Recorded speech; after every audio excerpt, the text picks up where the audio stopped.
So the first tool that we're going to cover in this video is the tutorial. You can see it under the Learn tab. There are 5 different parts to it, and it is one of the... just kidding. We're going to use some tools that are actually useful in this video.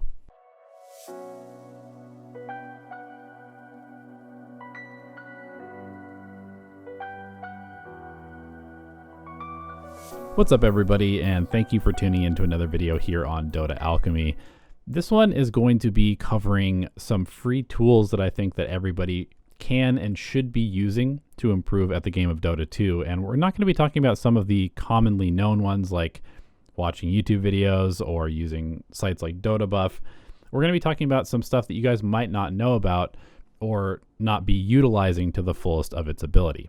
So without further ado, let's hop right into it. And a quick shout out to Betway, who is sponsoring this video and sponsoring one of the tools that is used in this video.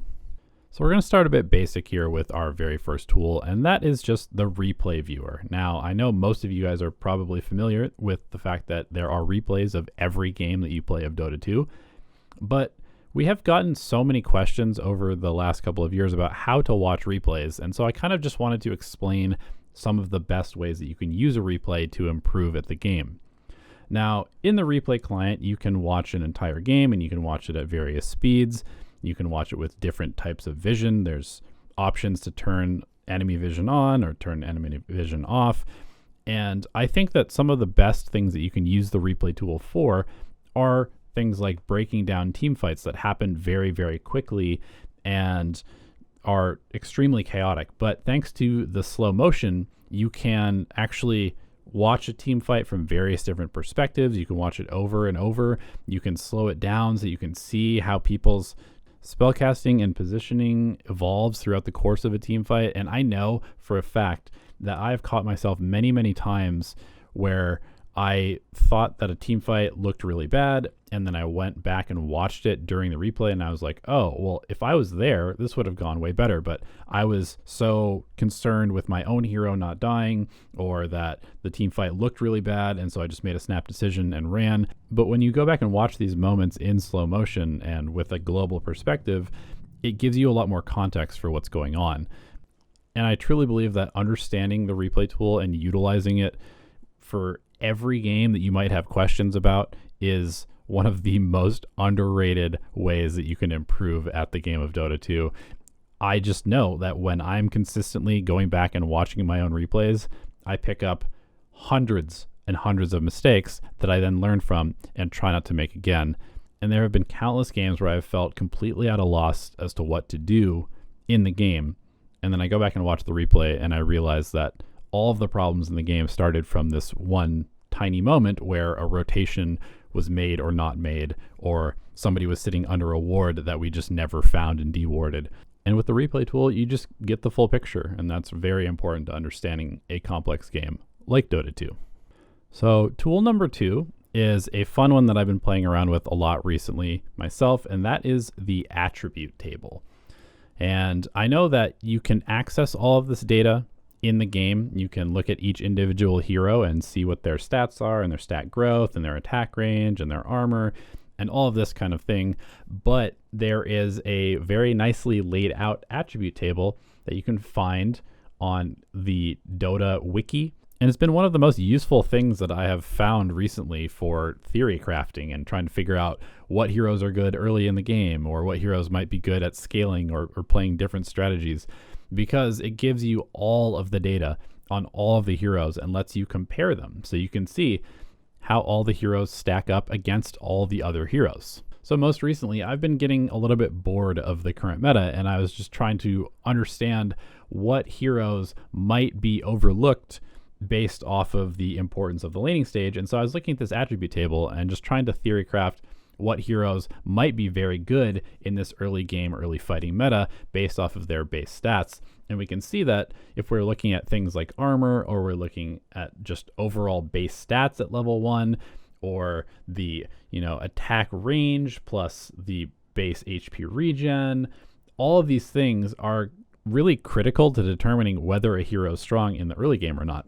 And so if we go through this table and start to sort it for certain attributes like starting armor or starting HP regen or base damage or overall attributes at level 1, you start to see some pretty common names popping up. And a lot of these heroes are extremely good in the current meta and extremely popular. And this can help us kind of understand why some of these heroes are so popular in the current meta.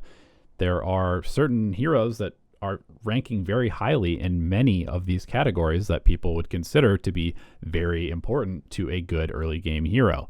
So I've been having a lot of fun playing with this attribute table and just trying to understand better how certain heroes scale and how they all stack up against all of the other heroes in the game. And I recommend just checking it out and taking a look. And the third tool that we're going to be talking about is the Betway Skillshot Challenge custom map. Now, the Dota 2 arcade has a lot of fun custom maps, but most of them change the game pretty significantly, and none of them really help you get better at Dota 2. So our friends over at Betway have actually created a map with the creator of the Training Polygon tool, which we've covered previously on this channel, to create a skill shot challenge that helps you practice some of the most important and unique skill shots in the game, like Pudge Hook, Marana Arrow, and Shadow Fiend Raise. So they created this map that has several different modes that you progressively play through, and you get a score based on how well you do in each mode. So you're going to see me playing this map in the background here, and as you play through each one of the modes, you accumulate points based on securing the objectives, and sometimes it depends on your range from the objective. And basically, it's just a super quick, fun, easy way to warm up your hands before a game. This is something that I recommend doing a lot. I do it a lot in the Last Hit Trainer. I do it a lot in the demo mode. And now I also do it in the Skill Shot Challenge, because you do need to start kind of thinking quickly and pressing your buttons quickly, and maybe stop canceling your animations and just getting your fingers warmed up to play a game of Dota. And I know that there's a lot of Pudge players out there. And since that hero is almost entirely reliant on hitting his hooks to be useful, why not practice that mechanic a little bit before you take it into your pubs by playing a quick, easy game of the Betway Skill Shot Challenge?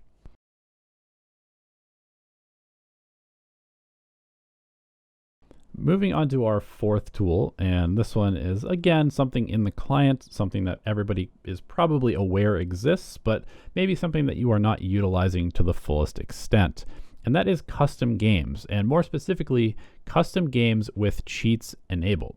Anytime that I need to test out some mechanic or make a video, I'm usually going to be using the custom lobby. The demo lobby is nice and all, but the custom lobby actually gives you a real blank template of a game, and so you can see how different starting items might work. You can see how the creep waves meet. It's actually pretty interesting if you just sit in a custom lobby for a while to see which lanes get advantage naturally without anybody else affecting them. And it just shows you that the map balance is not 100% perfect in Dota. So that's just kind of cool. You can also practice farming neutral camps. I know that there was a famous challenge where you had to go and try and get as many last hits as possible by certain minute marks. And this requires you to just be as efficient as possible, moving between camps and tread switching and that kind of stuff as well.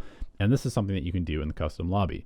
Now, you can also enable cheats when you create the custom lobby, and there is a list of cheats that I will put on screen for you now that you can utilize to more quickly test out certain scenarios that you're trying to do. So you can spawn heroes, you can spawn NPC bots, you can give the bots items, and you can actually test out how certain builds might work or what hero might be stronger based off of different scenarios. And it's also a great way to test out warding spots. I use this all the time when the map changes and I'm trying to find good warding spots. You can go in, place a sentry ward on common warded spots, and then just look for areas that give you the best possible vision that are just outside of those sentry wards. And of course, if you turn on the WTF mode, then you can have infinite wards, you can have infinite blink daggers, you can cast spells infinitely to clear creep waves or whatever other purpose you might have. And I think one of my personal favorites is the Rap God cheat, which gives you a bunch of rapiers and the ability to end the game super quickly if that's something that you're trying to demonstrate for whatever reason as well. And like I said, this custom lobby has existed in the game since its inception, and everybody's probably played a couple custom games here and there, but I really do think that it is an underutilized way to test out scenarios specifically that you might be curious about without having to just, hopefully encounter them in a given game of Dota 2. So those are the 4 tools that I definitely recommend everybody at least plays around with every now and then, because I think that there are a lot of ways to get better at this game that people are not utilizing. And so, take the power in your own hands. It's available. You might as well use it. Thanks as always for tuning into this video. I hope it's been helpful. We'll see you in another video very soon. Good luck and have fun.